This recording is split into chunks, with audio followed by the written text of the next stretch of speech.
Ladies and gentlemen, welcome to Inside Real Innovation Seminar. We are very proud to inform you that our guest today will share with you his experiences in fundamental innovation over 20 years. As we are about to begin, please be seated. I am Natcha Temyasatit, a third-year student in Information and Communication Engineering. And I am Natapat Kasem-Saan, a third-year student in majoring in Chemical Engineering. So both of us, we are here as the representative of Chulalongkorn Engineering Ambassador. On behalf of Faculty of Engineering, we would like to once again extend a very warm welcome to you all. We appreciate you taking time off from your busy schedule to join us today. Since our faculty emphasizes a lot on good foundation that leads toward innovation, we are very excited to be here, and I hope you do too. So how did we happen to be here? All right. Our seminar today is held by the Industrial Liaison Program, which is the co-organization program of Faculty Engineering, Chulalongkorn University, and Siam Cement Group, that is also well known as SCG. In the occasion that both institutes are celebrating their 100th anniversary this year. And it's an honor to have Professor Dr. Eugene Fitzgerald from Massachusetts Institute of Technology with us today too. In this occasion, we would like to invite Khun Chaviwan Vichupanon, Senior Director in Technology Alliance, Siam Cement Group, to address you a background of this seminar. Please. Thank you. He said that I have to give the background of this seminar. Sorry to talk to you in Thai because of most of our audience are Thai. Professor, I will. Sorry. Okay. ขอขอบคุณทุกท่านอีกครั้งหนึ่งนะคะดิฉันในนามของ SCG นะคะได้มีโอกาส เป็นโครงการร่วมกับ ILP โปรแกรมของจุฬานะคะแล้วก็มีส่วนร่วมในการโปรเจกต์ของการคัดเลือกวิศวะ Ambassador 100 ปีด้วยนะคะในขณะที่เราเข้าร่วมมาเนี่ยนะคะเราก็พบว่าการ rebranding ของจุฬาเนี่ยจะเข้าสู่ในเรื่องของการเป็น foundation towards innovation เราก็เลยมานั่งคิดว่าถ้าเรามีเรื่องดีๆอะไรที่เกี่ยวกับ innovation เรามาแชร์กันและในโอกาสที่เราก็ครบรอบ100 ปีเหมือนกันนะคะวิศวะครบรอบเมื่อ1 มิถุนายนนะคะของเราก็จะครบรอบวันที่8 ธันวาคมในปีนี้เมื่อวานนี้เป็นวันแรกที่เราเริ่มเขาเรียกว่าอุ่นเครื่องนะคะของงาน100 ปีของเราก็มีงานแรกของเราที่ศูนย์ CDC นะคะแล้วเราก็มีนวัตกรรมโชว์อยู่ที่ SCG Experience นะคะคราวนี้ในการที่เราจะทำงานร่วมกันเนี่ยต่อไปนี้ไปเนี่ยค่ะวิศวะภายใต้ Industrial Liaison Program เนี่ยนะคะเราก็จะมีโครงการที่ว่า100 คูณ 100คือ100 ปีวิศวะและ100 ปี SCG น้องๆ Ambassador ที่นี่ได้ไปเรียนรู้ว่า what is innovation ใน SCG แล้วแต่นิยามของเราก็คือกำหนดในบริบทของเราแต่วันนี้เราได้เชิญอาจารย์จูจีนเนี่ยนะคะซึ่งท่านก็เป็น ILP โปรแกรมมาจาก ILP โปรแกรม MIT ซึ่ง SCG เนี่ยเป็นพันธมิตรกับ MIT มาหลายปีแล้วนะคะก็จริงๆแล้ว ILP โปรแกรมของจุฬาเนี่ยเท่าที่อาจารย์บุญสมบอกท่านก็คอยดูนะคะว่าสลับจับฟังว่า ILP โปรแกรมของ MIT เป็นอย่างไรนะคะดิฉันก็มีส่วนในการที่ผลักดันให้เกิดการเป็นพันธมิตรกันระหว่าง SCG กับจุฬานะคะในโครงการ ILP ก็ดร.ชัยพรเนี่ยท่านเป็น Coordinator ระหว่างวิศวะจุฬา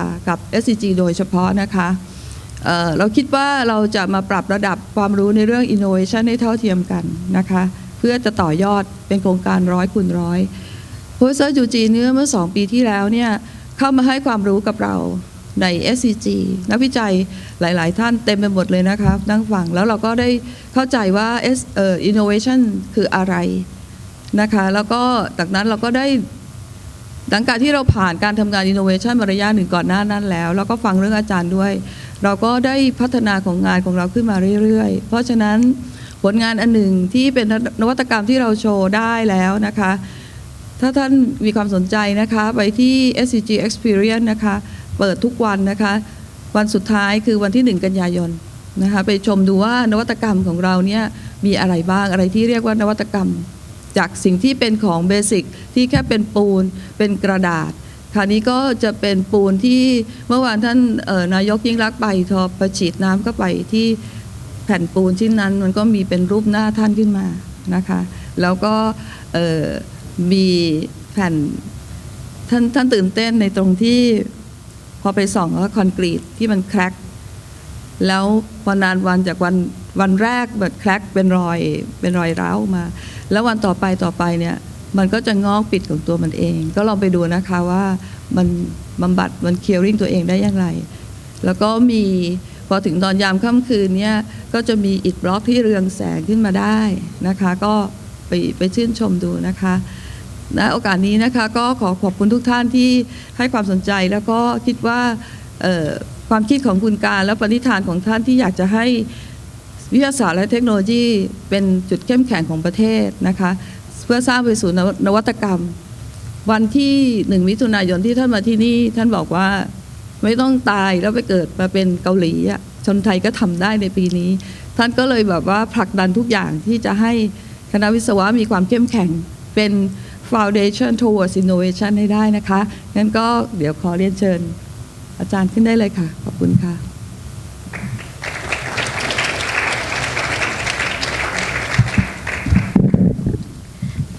Thank you, Kun Chawiwan, very much for the speech. By the end of this seminar, you will be exposed many potential strategies for individuals, corporations, universities, and states or nations to capture the greatest yield of long-term investment in fundamental innovations. Oh, so in other words, it means that everyone would get something back from this session for sure. So there's no need to waste more time. To kick off this morning's program, I would like to invite Assistant Professor Dr. Prodpran Bunyapukana, the Associate Dean of Faculty of Engineering at Chulalongkorn University, on stage to deliver the welcome address. Assistant Professor, please. It's a very good morning, Professor Eugene A. Fitzgerald, SCG executives, ILRP members, distinguished guests, ladies and gentlemen. On behalf of the Faculty of Engineering at Chulalongkorn University, may I take this opportunity to express the faculty's great appreciation to the Siam Cement Group, or SCG, for co-hosting this event. Both SCG and Chula Engineering are celebrating their 100th anniversary this year.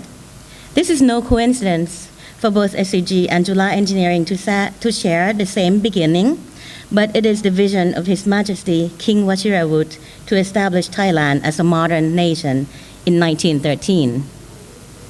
To mark this important milestone, SCG and Chula Engineering has the honor of presenting to you Professor Eugene A. Fitzgerald, Professor of Electronic Materials from Massachusetts Institute of Technology, or MIT, who will shortly share with us what is Insight Real Innovation. We have asked Dr. Eugene A. Fitzgerald to speak to us this morning on this important topic because we, as an engineering education institute, take seriously our role in educating future engineers who once graduate will carry an important charge with them. That is, to shape and create a future for all of us. The future is in our hands. That is why Chula Engineering regards the 100th anniversary of our establishment not only as an important milestone for celebration of our past, but also as a crucial turning point where we transform the Faculty of Engineering, arguably the best engineering teaching institute in Thailand for the past 100 years, to Chula Engineering of the future, where innovations from research and collaborations with both domestic and international partners lead the way of engineering research and education for the decades to come. Ladies and gentlemen, Foundation Toward Innovations, that is the charge we put in front of us, a vision of the future of our institute, which will in turn shape and mold the future of Thailand and the region as we integrate more closely into regional and global economy and society. It is a great opportunity for us today to be able to learn directly from Professor Eugene A. Fitzgerald. All of us are eager to learn from MIT, the best engineering school in the world, about its definition and roadmap to innovations. After all, there is no better way than learning from the best. Better days are ahead of us. Let us join hands and shape our future together. Thank you. Thank you, Assistant Professor Dr. Protran. At this time, we are honored to have Professor Dr. Eugene A. Fitzgerald, who is an expert in electronic material from MIT. Professor Fitzgerald has done enormous work in electronic materials. At AT&T Bell Labs, he has created and led a series of fundamental innovations from early technology to final implementation in the market. He was one of the Amber Wave System Corporation co-founders and also a founding member of many more corporation and research teams, including Contour Semiconductor, For Power LLC, Paradigm Research LLC, and the Water Initiative. Professor Fitzgerald is also founder and board chairman of the Innovation Interface, a non-profit organization aiding the university or corporate interface. He is a co-founder of the book Inside Real Innovation that was internationally published in December 2010. He is a recipient of the IEEE 2011 Andrew S. Groove Award, the IEEE 2004 EDS George Smith Award, and the TMS 1994 Robert Lansing Harvey Medal Award. Professor Fitzgerald received a bachelor degree in material science and engineering in 1985 from MIT and his PhD in the same discipline from Cornell University in 1989.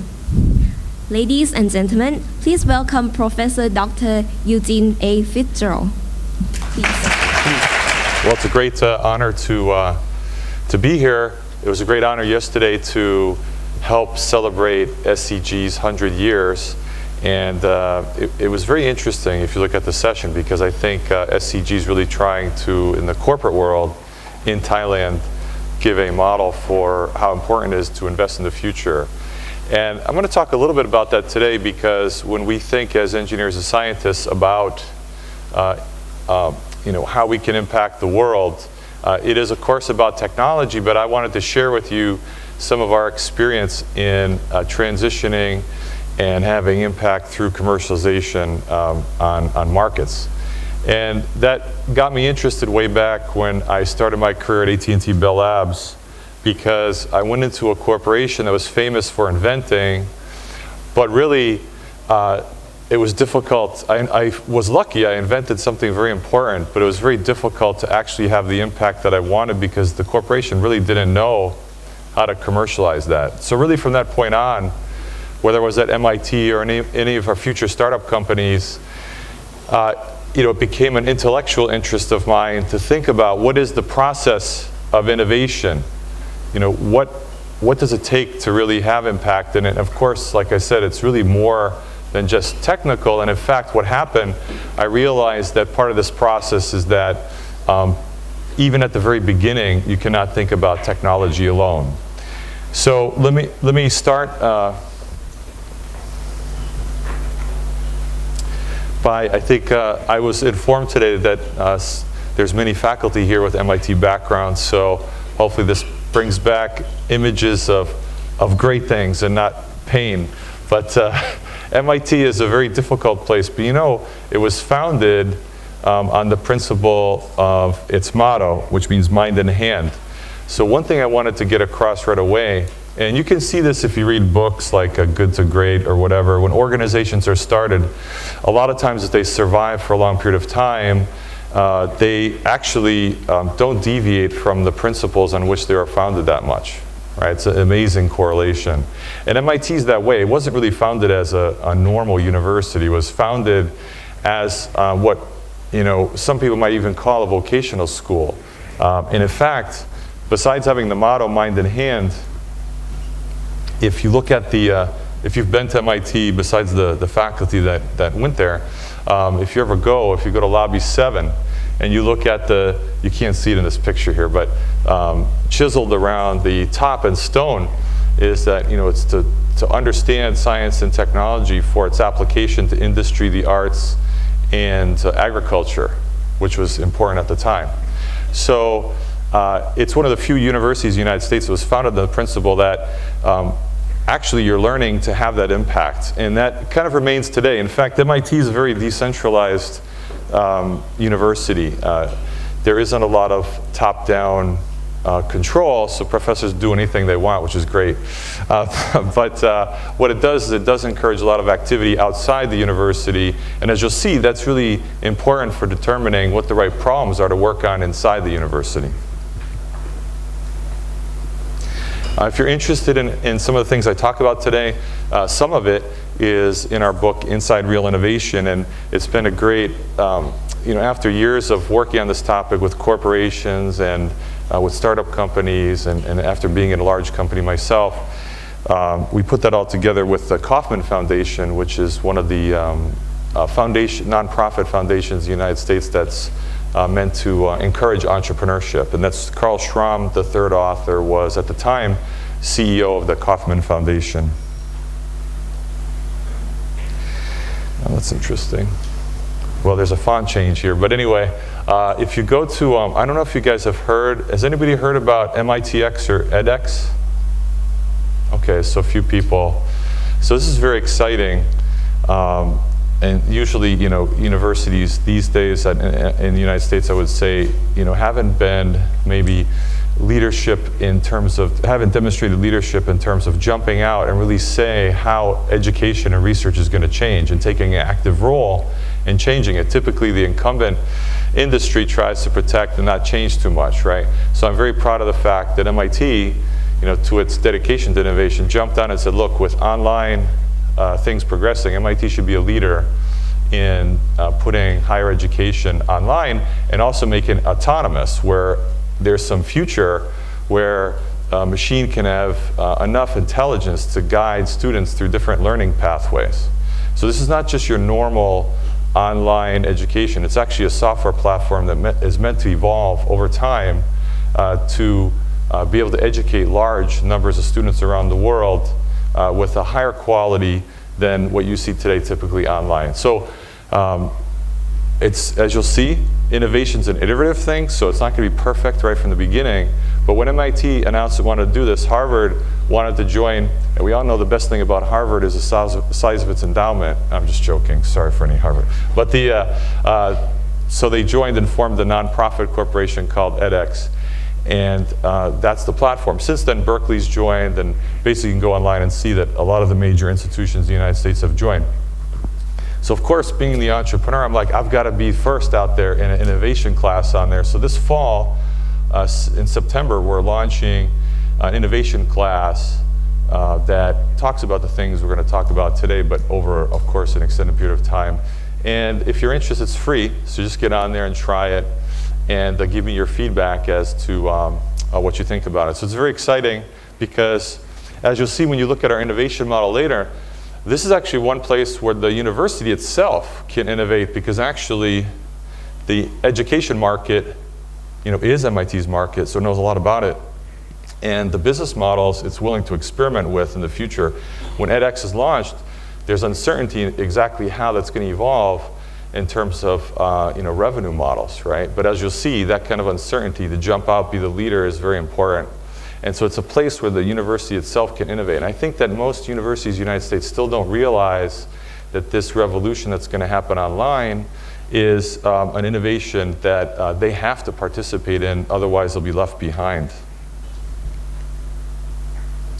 So for today, like yesterday, we have big innovation conferences, right? And nobody ever talks about what innovation is. And what's very important is to define it precisely so we can go away from nebulous thinking, okay? And a lot of people thought that entrepreneurship was sort of magic, and you can't kind of break things down and teach students about it. And of course, the real thing can't be done in university, but you can break it down into some principles and talk about what steps are fundamental, right? And this is the next level, because entrepreneurship's a great topic, but we all know that if you form 1,000 restaurant companies, you're not going to have the high growth that we saw from the information age. So actually, at the end of the day, it can't be just about forming SMEs, which is the popular topic around the world today in OECD and every place else. It has to be, of course, about, well, if those companies aren't doing innovative ideas, then there isn't going to be any high growth. So we're doing the next level here and saying, let's break down what innovation is, first by defining it, and then let's talk about the process of innovating. If we understand that, then we can think about organizations that have to hold those people that want to innovate. And then, of course, at the nation state level, if you have organizations, corporations, small companies that are doing that innovation, what policies do you need to encourage that? But you have to start bottom up. If you don't start with the innovators, if you don't start with the human process of innovating, then everything else is just talk, because, you know, like I said, just forming organizations, forming companies and all that doesn't matter if you don't understand what innovation is. What we'll see once we define it and then we present our model, we'll be able to talk about in the same model the difference between incremental and fundamental innovation. This gets to the point of where people say, well, how big is an innovation? You know, how important it is that, you know, obviously there's small tweaks like the iPhone to the i5, right? But then there's fundamental things like the discovery of the transistor. What we've discovered over all these years is that actually the human process behind innovating those two extreme things are actually the same. It's just that the degree of uncertainty that's introduced when you start the process is different. And that's going to be a fundamental feature of our model. And that, as far as I know, we're the only innovation model that can talk about both incremental, fundamental innovation in the same process, as well as understand how changes to business models can be considered innovations as well. Those are all captured in our model. So then I'll go through kind of examples that are probably the most important thing probably, and I hope I have time for that, where the first example is a fundamental innovation, which is the true story of fundamental innovation is often very difficult to find, because what happens is history is recorded and makes a linear representation of what went on. And worse, because as you'll see, fundamental innovation occurs over 15 years, what'll happen is that it'll shift organizations typically. People give up and then someone picks up the process, right? And so it's very difficult. In this particular case, we were the same people involved from the initial physics experiment all the way to the end point, which is, you know, wasn't predicted at the beginning, but ended up being that we licensed the technology to Intel through so much pain, actually. But anyway, you'll see that story. So it shows you how the concept of what I'm talking about is consistent, whether it's a fundamental long-term innovation or whether it's a short-term one. A little bit shorter-term one, I would say a medium-scale innovation in a completely different technology is our venture that we did in water purification. So I want to talk about that one because it's a different technology completely. We started with the innovation model. By the time I formed this company, we already had determined this process. And so when the main driver for this company approached me is Kevin McGovern. When he approached me and said, you want to do this, I was very enthusiastic because I wanted to try, you know, our innovation model in this topic area. And also, the important thing for me was that the product would be released outside the United States, where a lot of semiconductor business, you know, you have a huge advantage starting in the United States, a lot of activity there. But in this case, learning how to launch something in a different country was another part of the process. And then finally, I'll talk a little bit about applying that model to when you think about, all right, if we believe and understand what I'm talking about, when we want to start, how do we put people together to start this process? And then what does it mean for university innovation and things like that? So let's start with what is innovation. And if you look it up in an American dictionary, like Webster's or something, it says ideas, right? And this is a huge problem. Like I said, all that does is encourage the buzzword use of the term innovation, which I'll talk about in a second. But sometimes it's easier to talk about what something is by starting with what it's not, right? So if you look at the way people use the word in modern connotation, modern context, right? It is not just invention and it's not just science, right?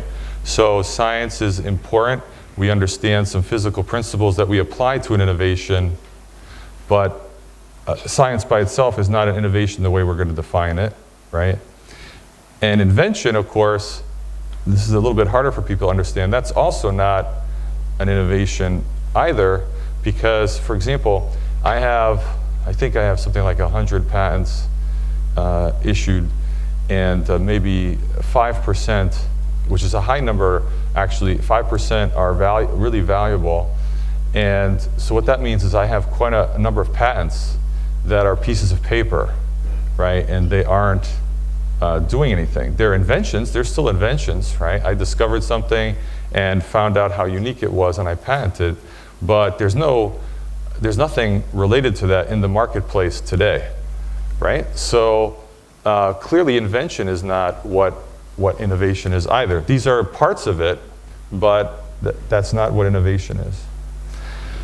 When I started my career at AT&T Bell Labs, we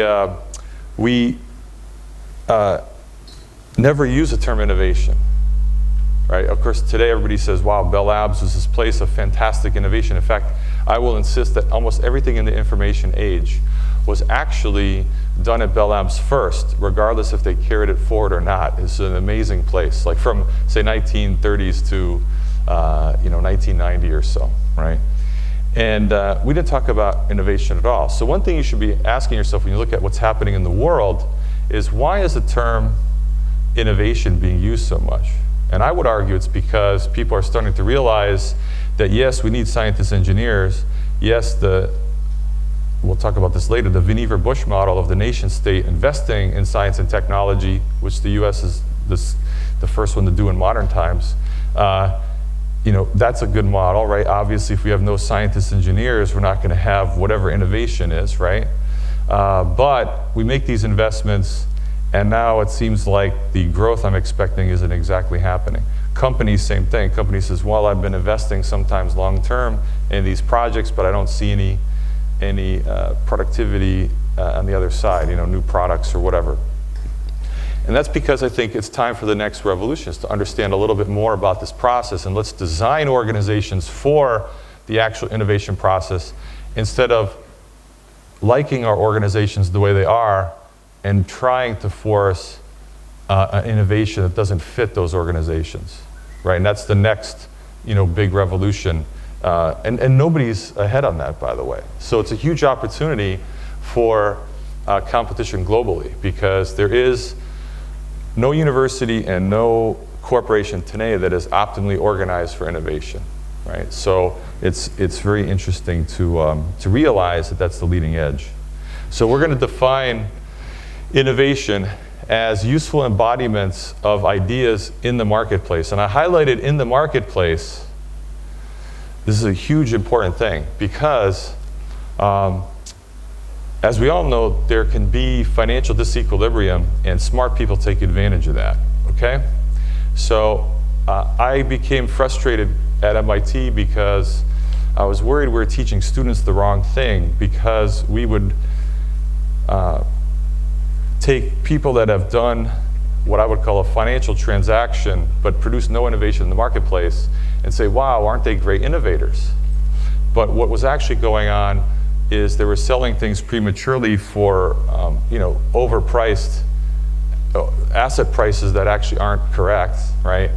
And then the financial transaction, being very positive, was considered to be an innovative step. And I'm not saying you shouldn't take advantage of that. If somebody offers too much for your company, you should definitely take it, right? Then you can come back and give money to the university and do real innovation, right? But all I'm saying is that we have to have a definition that ultimately relates to real impact in the marketplace, economic growth, and job creation, right?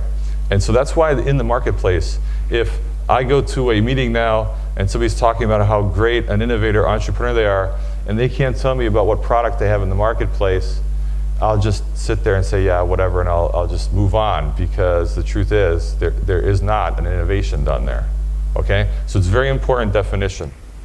So in a way, we're putting innovation on the highest plateau.